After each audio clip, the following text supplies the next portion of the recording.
জানেন যারা আছে প্রকৃত জিজ্ঞাসা করেন তো একটা কথা ভুল বলেছি কিনা। আপনি তো ধরা খাচ্ছেন।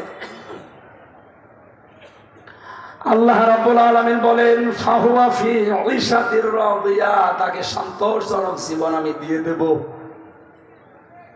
কুতুফু ফি জান্নাতিন আলিয়া, সমহান জান্নাত তার জন্য নির্ধারিত হয়ে যাবে। কুতুফুহা দানিয়া, ফলগুলো তার নাগালের ভেতরে আসবে। কুলু ওয়াশরাবু হানিয়াম বিমা আসলাফতুম ফিল আইয়ামিল খালিয়া।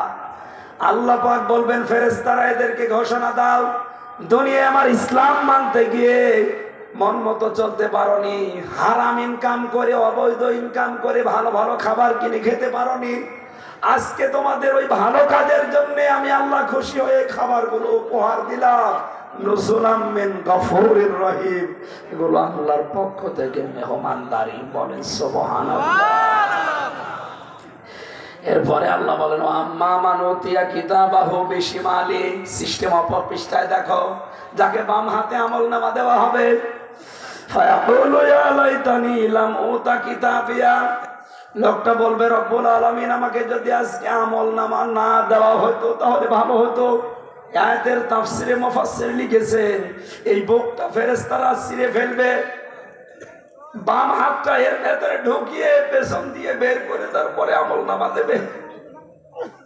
বলবে পড়, লোকটা তো পেছনে চোখ নেই, পড়তে পারবে না, সামনে টান দেবে, আমলনামা সহজ ছিঁড়িয়ে বের হবে।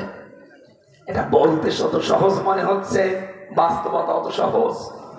সারা জীবন শুধু রিমান্ড রিমান্ড নাম শুনেছি, 10টা দিন আমি ছিলাম, আমি টের পেয়েছি রিমান্ড কাকে বলে।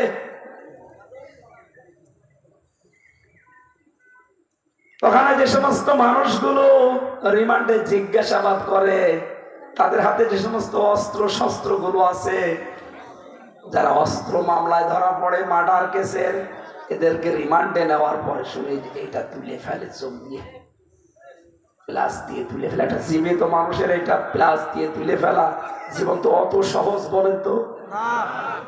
ওর সম্মুখীন না হলে আপনি বুঝবেন। আমার তো মূল্য চুরির মামলা, আমার আর কি নেবে, খালি জিজ্ঞাসা করবে।